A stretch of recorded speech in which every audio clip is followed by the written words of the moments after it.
নমস্কার, সবাই কেমন আছেন? আশা করি সবাই খুব ভালো আছেন। আমিও খুব ভালো আছি। তো চলুন প্রতিদিনের মতো আজকের ব্লগটা এখন থেকেই শুরু করি। আর সকাল সকাল একটু আখের রস এনেছিলাম। আরোই এনে দিয়েছিল যদিও। তো একটু বেলা হয়ে যেতেই রসের কালারটা কেমন অন্য হয়ে গেল। তো যাই হোক, এনেছি যখন খাই, তারপরে শুরু হলো সারা দিনের মতো কাজকর্ম। এখন বাজে 1:10। আজকে স্নান টান সেরে পুজো সেরে চলে এসেছি আয়নার সামনে। বেশ কয়েকদিন কেটে যাচ্ছে, একদমই ভালো লাগছে না কিছু। না নিজেকে সাজাতে ইচ্ছে করছে, না সাজতে ইচ্ছে করছে।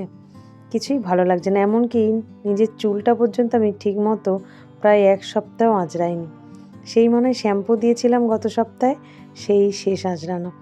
যা হোক করে সামনেটা একটু চিরুনি করি, তারপরেই অমনি গুটিয়ে বেঁধে তুলে দিই। আর আজকে মনে হলো না, একটু চুলটাকে যত্ন নিতে হবে। দেখুন, এমনিও চুলটা আমার একটু পাতলা, তার উপরে জোঁট ফোঁট পড়ে কী অবস্থা হয়েছে। আর কেমন মুখটার মধ্যে দাগও ভর্তি হয়ে গেছে আস্তে আস্তে।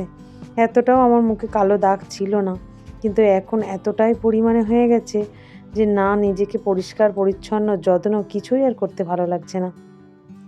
তার সাথে সাথে এইরকম একটা শারীরিক দুর্বলতা, কোনো এনার্জি কোনো কিছুতে পাচ্ছি না। কাজকর্মে তো নাই, তাও জোর করেই সব কিছু করতে হচ্ছে। তো এইভাবেই চলছে দিন এখন। দেখুন, অনেকটা যত্ন কমেও গেছে নিজের প্রতি, আর যার জন্য আজকে মুখে দাগ টাগ ভরে গেছে। তবে কেন এত দাগ টাগগুলো এসেছে বুঝতে পারছি না। তবে আগের থেকে অনেকটা আমি কেমন যেন হয়ে গেছি, নিজেকে বারবার মনে হচ্ছে। যাক, চিনিকেও স্নান করিয়ে দিয়েছি, আর কিছুটা সময়ের জন্য ওকে রোদে গা শুকাতে রেখে দিয়েছি। তারপরে ওকে নিয়ে আসবো, একটু খাবার দেব। আর আজকে সেহেতু শনিবার, আর আজকে বড় ঠাকুরের বারও ছিল, আর ওইকে দিয়ে সকালেই পুজোটা পাঠিয়ে দিয়েছিলাম। এই মাসে আমি আর যেতে পারলাম না, আর শরীর দিচ্ছে না জানেন। হেঁটে হেঁটে এতটা রাস্তা ঠাকুরের কাছে যাওয়ার মতো ক্ষমতা জোর কিছুই আমি আর পাচ্ছি না। একদিন হঠাৎ করে ঠাকুমাকে দেখতে খুবই ইচ্ছা করেছিল, গিয়েও ছিলাম, ভিডিওতে আপনাদেরকে দেখিয়েছি, কিন্তু হাফ রাস্তায় গিয়েই আমি হাঁপিয়ে পড়েছি, পা ফেলতেই পারছিলাম না। তাই আজকে আর সেই রিস্কটা নেইনি। যাই হোক, ঠাকুরের নাম করে করে হয়তো গেলে যেতে পারতাম, কিন্তু খুব ভয়ও করছিল যদি না পারি, সেই কারণে আর যাওয়া হয়নি।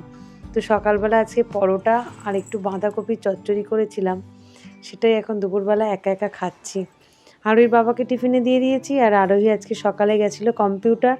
তারপর আজকে রেজাল্ট নেওয়ারও কথা ছিল, কিন্তু রেজাল্টটা সংগ্রহ করার জন্য একটা গার্জেনকে সঙ্গে যেতে হতো। তো আজকে আরোহীর বাবা প্রচণ্ড কাজের চাপ, যেতে পারলো না, আমিও যেতে পারিনি।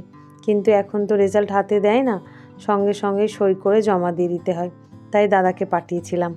তো দাদা গিয়েছিল আজকে রেজাল্টটা আনতে, মানে আনতে না, দেখতে, সই করে জমা দিয়ে দিতে। তারপরে আরোহী ওখানেই রয়ে গেছে, কারণ আজকে ওর বিকালে ক্যারাটে আছে, তো সেই কারণেই আসেনি, একেবারে সন্ধ্যাবেলায় ঘরে আসবে।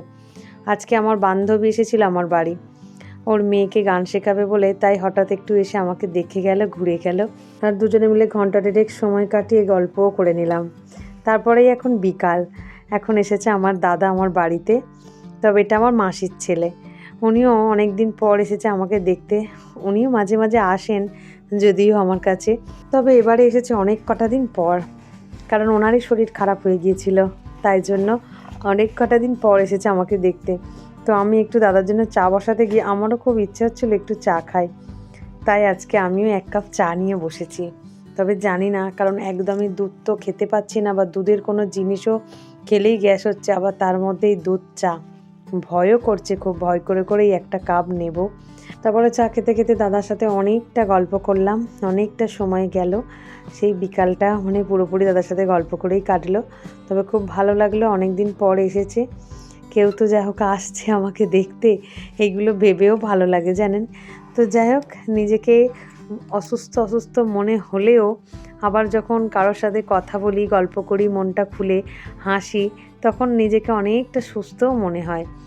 তবে কি করা যাবে বলুন, এইভাবেই সময় কটা দিন কাটাতে হবে, আর উপায় তো নেই আমার হাতে। তো যাই হোক, এরকমভাবে মায়ের আশীর্বাদে আমি ভালোই আছি, আর আপনাদেরও ভালোবাসায় আমি ভালো আছি। তো যাই হোক, দাদার সাথে অনেক গল্প হয়েছে আজকে। তো দাদাও বেরিয়ে গেল। তারপরে আজকে যেহেতু আমাদের শনিবার মায়ের আরতি করতে হয়, তাই মাকে একটু আরতি করে নিচ্ছি। আর রাতের খাবারটা আরোহীর বাবা আসলেই তারপরে ঠিক করা হবে। তো এইভাবেই কাটছে দিন আমাদের। মেয়ে আর বাবা কি খাবে সেই হিসাব করেই রান্না হবে, কারণ ওরাই আমাকে হেল্প করবে আজকে খাবার করতে। সকালে যেটা হয়েছে হয়েছে শুকনো শাকানা, তবে শীতের কাল বলে আমরা আর রাত্রিরে ভাতও খাচ্ছি না, সেটা আপনারা দেখতেই বা বুঝতেই পাচ্ছেন। বেশ কয়েকটা দিন ভাতে ভাত বা ভাত হচ্ছেই না, মানে শনিবার আর বৃহস্পতিবার। এখন একটু প্রায় সময় নিরামিষেই যাচ্ছে, মানে শুকনো শাকানা। তার উপর আজকে যেহেতু বড় ঠাকুরের বার, আমি তো ভাত খাবোই না, তবে খুব ইচ্ছে ছিল আজকে একটু খুদ ভাপা বা চাল ভাপা বানাবার, ঠান্ডা ঠান্ডা ভাব আছে তো সেই কারণে। কিন্তু অরির বাবাই বারণ করলো, যেহেতু আজকে বড় বাবার বার করছি, তো ওটা করা মানেও একটু নাকি ভাতের মতোই হয়ে যাচ্ছে, তাই আর আমি বানালাম না। ওটা আবার একটা অন্য দিনে বানাবো। তো মনে হয় আজ হয়তো রাতে চাউমিনই হবে, তাহলেই একদম শুকনো শাকনা কমপ্লিট হয়ে যাবে। তো চলুন, পুজো সারতে সারতে ভিডিওটা আজ এখানেই শেষ করছি। আগামীকাল একটি নতুন ব্লগে আবার দেখা হবে। সবাই সুস্থ থাকবেন, ভালো থাকবেন, সবাইকে ভালো রাখবেন। আর ভিডিওটা কেমন লাগলো অবশ্যই কমেন্ট করে জানাবেন। ভালো লাগলে একটা লাইক, সাবস্ক্রাইব করে পাশে থাকবেন। টাটা।